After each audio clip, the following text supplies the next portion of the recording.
Hello friends, welcome back to my channel Gyan Sankalp.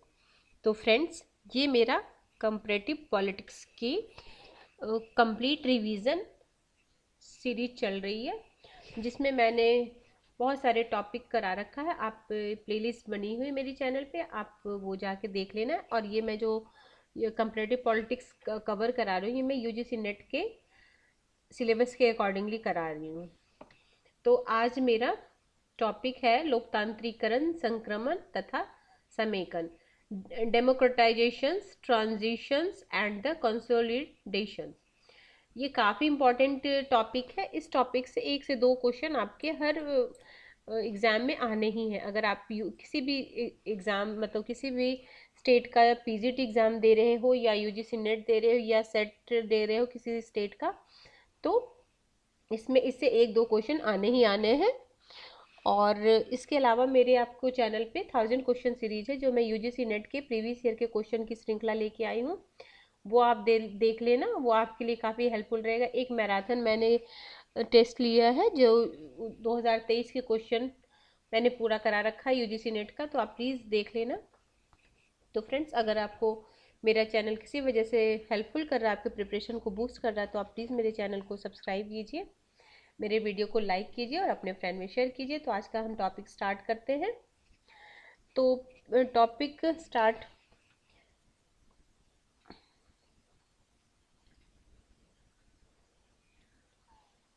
तो देखो, पहला टॉपिक का नाम आप लिख लो। अगर आप पहले मेरा चैनल देख रखे हो तो मैं बताती हूँ कि जब भी आप क्लास करो तो आप एक नोटबुक पेन रखा करो। अगर आपके पास अभी टाइम नहीं है तो आप ऐसे सुन लेना, लेकिन एक बार जब भी मेरा वीडियो देखो, एक बार कॉपी पेन के साथ जरूर देखना कि जो मैं कुछ कुछ चीज़ें बताती हूँ वो आप लिख लो, जो आपके एग्जाम के टाइम में काफ़ी हेल्प करेगा आपको। ठीक है, तो देखो, राजतंत्रीय अधिनायकवादी राजतंत्रीय अधिनायकवादी तथा औपनिवेशिक शासन सत्ता का निर्वाचित सरकारों के रूप में परिवर्तन लोकतंत्र कहलाता है। ठीक है, राजतंत्रीय अधिनायकवादी और औपनिवेशिक शासन सत्ता का निर्वाचित सरकार। देखो, लोकतंत्र में क्या होता है, हम जनता चुनते हैं, उस सरकार को हम लोकतंत्र कहते हैं।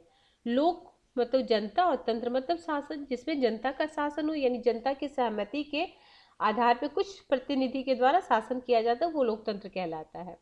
तथा इसी प्रक्रिया को लोकतांत्रिकरण कहता है। इस जो प्रक्रिया होती है उसको लोकतांत्रिकरण कहते हैं। लोकतंत्र का उदय प्राचीन एथेंस, देखो, लोकतंत्र का उदय ना प्राचीन एथेंस में ही हुआ था।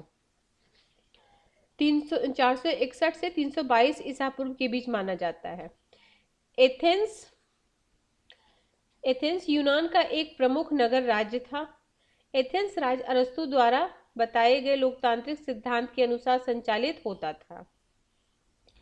परंपरागत लोकतंत्र प्रत्यक्ष लोकतंत्र था, जबकि वर्तमान लोकतंत्र व्यवस्था प्रतिनिधित्वात्मक है। क्योंकि परंपरागत लोकतंत्र प्रत्यक्ष लोकतंत्र इसलिए होता था कि जनसंख्या काफी कम रहती थी, तो लोग चुन के वहां शासन करते थे। जैसे अभी भी प्रत्यक्ष लोकतंत्र का उदाहरण स्विट्जरलैंड है, क्योंकि जनसंख्या जहाँ कम होती है वहाँ प्रत्यक्ष निर्वाचन, जहाँ जनसंख्या इतनी ज्यादा होगी तो प्रत्यक्ष निर्वाचन करना संभव नहीं है। तो अभी प्रतिनिधित्वात्मक शासन चलता है। लोकतंत्र में हम अपने प्रतिनिधि को हर स्टेट से विधानसभा से चुना जाता है, लोकसभा से चुना जाता है, तो हम अपने प्रतिनिधि को चुन के शासन सत्ता में भेजते हैं। वर्तमान राज्य में वैश्य मताधिकार लोकतंत्र की प्रथम सर है, क्योंकि वैश्य मताधिकार के ही द्वारा लोगों को चुना जाता है। रॉबर्ट डहल ने लोकतंत्र को बहुआयामी प्रक्रिया कहा है। अब यही क्वेश्चन बन जाएगा कि लोकतंत्र को किसने बहुआयामी प्रक्रिया कहा है। 4 ऑप्शन दे देगा आपको। तो रॉबर्ट डहल ने लोकतंत्र को बहुआयामी प्रक्रिया कहा है। लोकतंत्र के 2 आयामों का उल्लेख किया। 2 आयामों का उल्लेख किया, क्या क्या? राजनीतिक क्रिया में जन सहभागिता और पद प्राप्ति हेतु राजनीतिक दलों की में प्रतियोगिता। पद प्राप्ति के लिए राजनीतिक दलों में प्रतियोगिता होती है। अभी देखो, जैसे हमारा लोकसभा का चुनाव आने वाला है, तो सब राजनीतिक दल अपने सत्ता पाने की होड़ में लगे हुए हैं। हर कोई अपनी लुभावने बातें बताते हैं कि मैं ये कर दूंगा, वो कर दूंगा। सबका अपना अपना एजेंडा होता है। अब है इससे क्वेश्चन पूछा, लोकतांत्रिक के चरण। देखो, लोकतांत्रिकरण के चरण, तो लोकतांत्रिकरण के प्रथम चरण की शुरुआत 1828 से 1826 के बीच माना जाता है। पहले चरण में लगभग 30 देशों ने लोकतांत्रिक संस्थाओं की स्थापना की थी। और फ्रेंड, इससे किस तरह के क्वेश्चन आए हैं और किस तरह से क्वेश्चन आएंगे ये मैं आपको बताऊंगी। मैं क्लास लेती हूँ, साथ में मैं आपको ये भी बताती हूँ कि किस तरह के क्वेश्चन बन सकते हैं। तो आप प्लीज़ मेरे क्लास को बहुत ही ध्यानपूर्वक सुनो, और जो मैं नोट करने के लिए बोलती हूँ प्लीज़ आप नोट डाउन कर लो, क्योंकि जब आप एग्ज़ाम के टाइम में ऐसी बड़ी लंबी वीडियो तो आप देख नहीं पाओगे। तो जो आपने अपने हैंड रिटन नोट्स बनाए हैं उसे आप रिवाइज कर सकते हो। फिर है 1900। देखो पहला इसमें कौन कौन थे इन देशों में? ब्रिटेन, अर्जेंटीना, कनाडा, ऑस्ट्रेलिया, संयुक्त राज्य अमेरिका। और 1922 से 42 के मध्य लोकतंत्र में फांसीवाद, साम्यवाद तथा सैन्य तख्ता पलट से चुनौती मिली। हंटिंगटन ने लोकतांत्रिकरण के दूसरे चरण की शुरुआत द्वितीय विश्व युद्ध के दौरान मानी। और ये हंटिंगटन ने ही जो चरणों की बात की है। तो एक बार क्वेश्चन आया था कि भारत किस वेव का है, किस लोकतांत्रिक वेव का है? तो ये सेकेंड वेव में ये हुआ, क्योंकि सेकेंड वेव कब से स्टार्ट हुआ? After second world war. लोकतंत्रीकरण, और इस बार क्या क्वेश्चन आया था वो भी मैं बताऊंगी और बहुत अच्छे तरीके से बताऊंगी। आप पहले मेरी बातें सुनो। और ये जो बुक है ये मैं किस बुक से करा ये भी मैं आपको बताऊँ। मैं ये राजेश मिश्रा की बुक से करा रही हूँ। और ये बुक जैसे मैं अभी टॉपिक कंप्लीट करा दूंगी, फिर मैं कंपैरेटिव की भी टेस्ट सीरीज लेके आऊँगी, ताकि आपकी जो कंपैरेटिव पॉलिटिक्स से जो डर है या जो बहुत लोगों को बहुत टफ लगता है, तो वो भी आपका टफ नहीं लगेगा जब मेरी क्लास आप पूरी कर लोगे और जब उसका क्वेश्चन सॉल्व कर लोगे। फिर आप किसी भी जिस स्टेट का एग्ज़ाम दे रहे हो उसके प्रीवियस ईयर लगाना, तो आपसे बहुत सारे क्वेश्चन अच्छे से बन जाएंगे। और मेरे चैनल पे आपको पॉलिटिकल थ्योरी की भी बहुत सारी क्लासेस मिलेंगी, तो प्लीज़ आप उसे भी जाके देख लेना। देखो, हंटिंगटन ने लोकतंत्र के दूसरे चरण की शुरुआत द्वितीय विश्व युद्ध के दौरान मानी है। यह 1960 तक जारी रहा, मतलब 1960 तक रहा। पश्चिमी जर्मनी, ऑस्ट्रेलिया, जापान, इटली अधिनायकवादी सरकारों का अंत हुआ। व्यवस्थापक लोकतंत्र संस्था का उदय हुआ।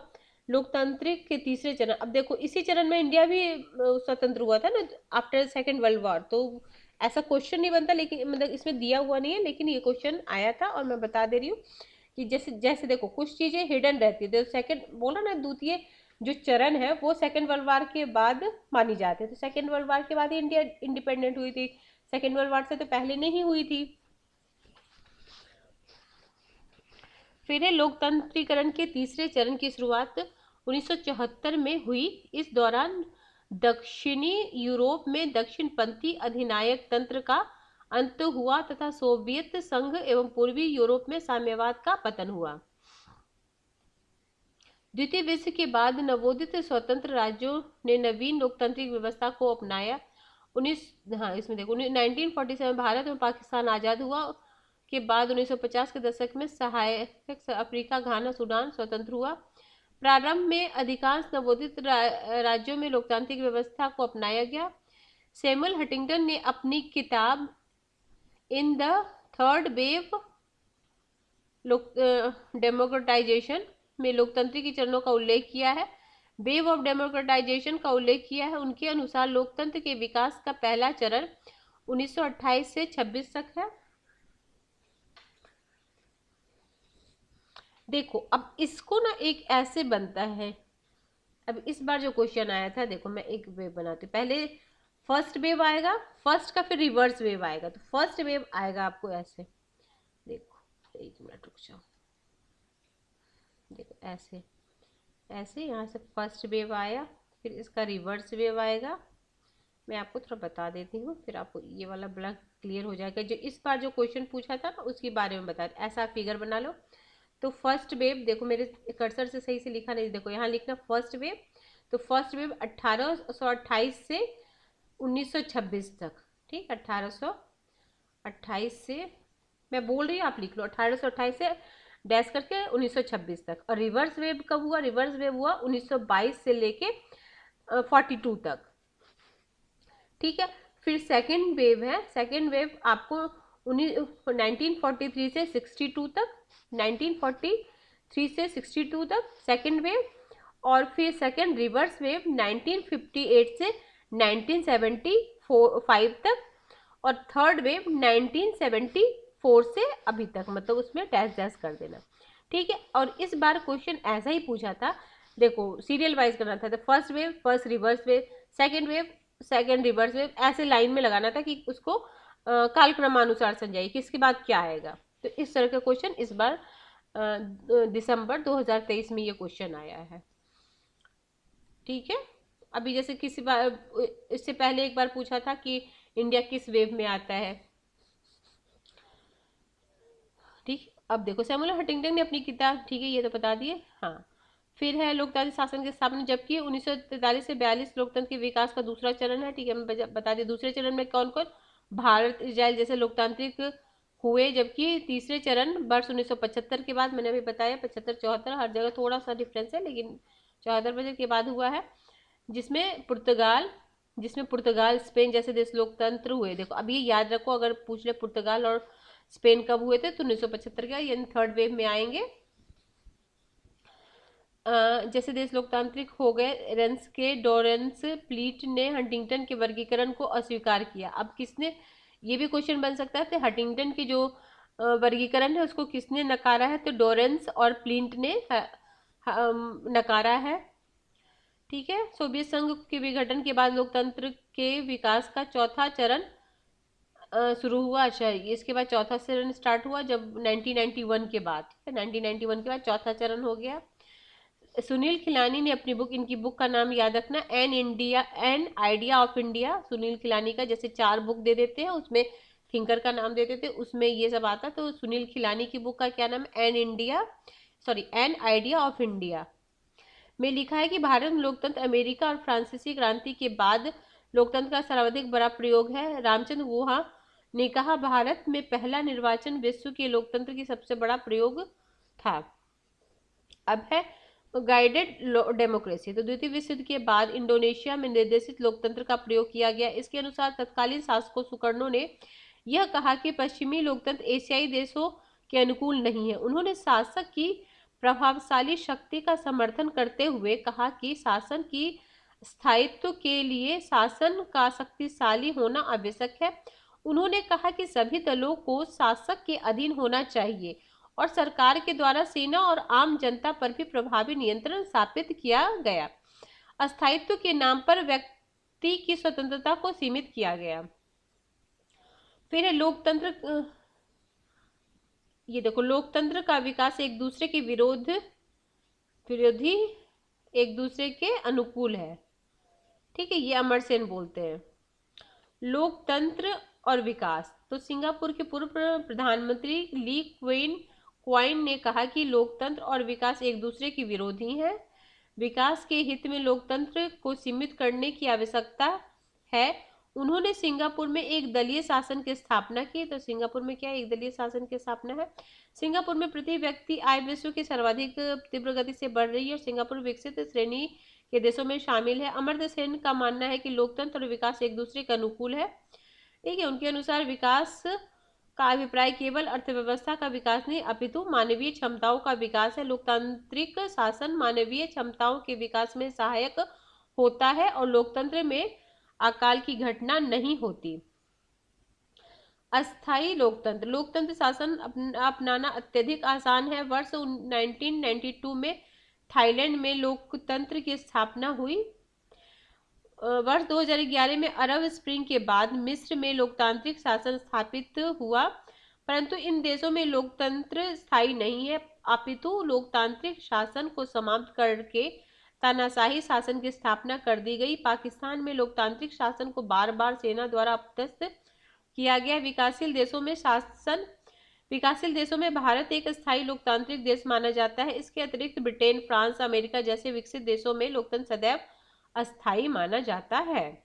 लोकतंत्र के लिए क्या क्या चुनौतियां हैं, तो सोवियत संघ के विघटन के बाद रूस में लोकतंत्र की स्थापना की गई, परंतु आलोचकों ने रूस को प्रबंधकीय लोकतंत्र की संज्ञा देते हुए व्लादिमीर पुतिन चौथी बार रूस के राष्ट्रपति बन गए, जबकि चीन में राष्ट्रपति चिंगपिंग के आजीवन राष्ट्रपति बना दिया गया, जिससे यह सिद्ध करने का प्रयास किया जा रहा है कि विकास के लिए चीनी मॉडल ज्यादा बेहतर है, क्योंकि चीन की अर्थव्यवस्था लगातार शक्तिशाली बनी हुई है। अब ये लोकतंत्र को चुनौती देते हुए ऐसी बातें बोली गई है।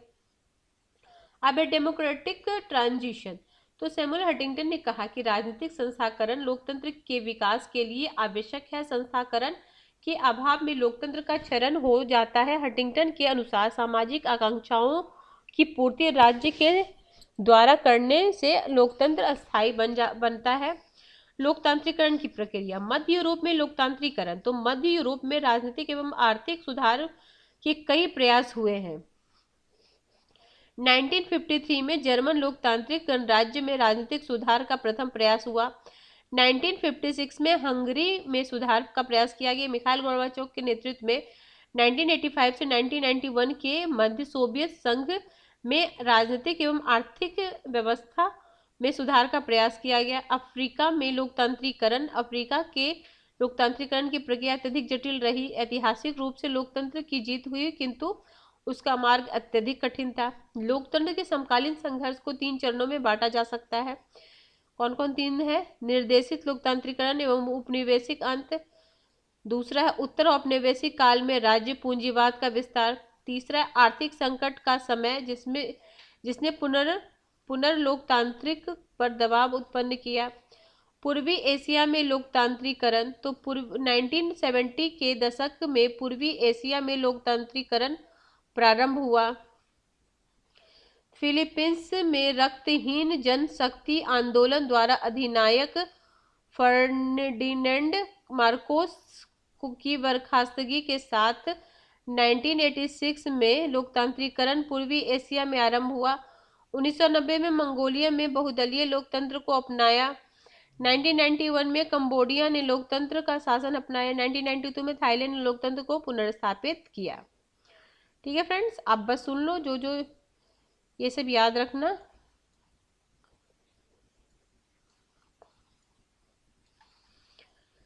आगे है लोकतंत्र शासन में बदलाव की प्रक्रिया। तो 1993 में हंटिंगटन ने लोकतंत्र की प्रक्रिया में भूमिका निभाने वाले कर्ता का 3 प्रकार से वर्गीकरण किया। पहला, विपक्षी दल की प्रतिक्रिया के फलस्वरूप प्रतिस्थापन होता है। शासक एवं विपक्षी दल समान रूप से महत्वपूर्ण शासन पर प्रतिक्रिया करते हैं, तो पर स्थापना होता है। तीसरा प्रकार रूपांतरण है। समकालीन लोकतांत्रिक लहर। अरब क्रांति। अब ये पूछा अरब क्रांति नाम मतलब ध्यान रख लो। अरब क्रांति वर्ष 2011 में ट्यूनीशिया की भ्रष्ट व्यवस्था के विरुद्ध प्रदर्शन के बाद राष्ट्रपति जिन्हें अल अबीदानी बेन अली ने इस्तीफा दे दिया। मिस्र में होस्नी मुबारक पदस्थ किए गए। लीबिया में जनरल गद्दाफी के शासन का अंत हुआ। वर्ष 2011 को अरब स्प्रिंग का वर्ष कहा जाता है। ठीक है फ्रेंड्स, तो जैसे अरब स्प्रिंग कालक्रमानुसार दे देगा, 3-4 चीज और दे देगा। तो अरब स्प्रिंग कब हुई थी? 2011 को। तो फ्रेंड्स, ये टॉपिक हमारा फिनिश होता है। नेक्स्ट डे हम विकास डेवलपमेंट टॉपिक करेंगे। तो ये टॉपिक तो मैं करा रही हूँ, साथ में मैं आपको प्रीवियस ईयर क्वेश्चन भी करा रही हूँ, ताकि आपको पता चलता रहे कि किस तरह के क्वेश्चन आते हैं। तो फ्रेंड्स, अगर आपको किसी वजह से मेरा चैनल हेल्पफुल, अगर आपके प्रिपरेशन में आपकी थोड़ी भी मदद करिए, तो प्लीज़ आप मेरे चैनल को सब्सक्राइब कीजिए, आप मुझे सपोर्ट कीजिए। तो मैं भी इसी तरह की आपके लिए इम्पॉर्टेंट वीडियो लेके आऊँगी, जो आपको एग्जाम में काफ़ी हेल्प करेगी। आप 2-3 बार मेरी वीडियो सुन लोगे तो ये टॉपिक भी समझ में आ जाएगा, और जो मैं प्रीवियस ईयर क्वेश्चन भी करा रही हूँ, तो आपकी जो सब्जेक्ट पे पकड़ है बहुत अच्छी तरीके से हो जाएगी। तो ठीक है friends, till then bye bye, see you in next video. Thank you.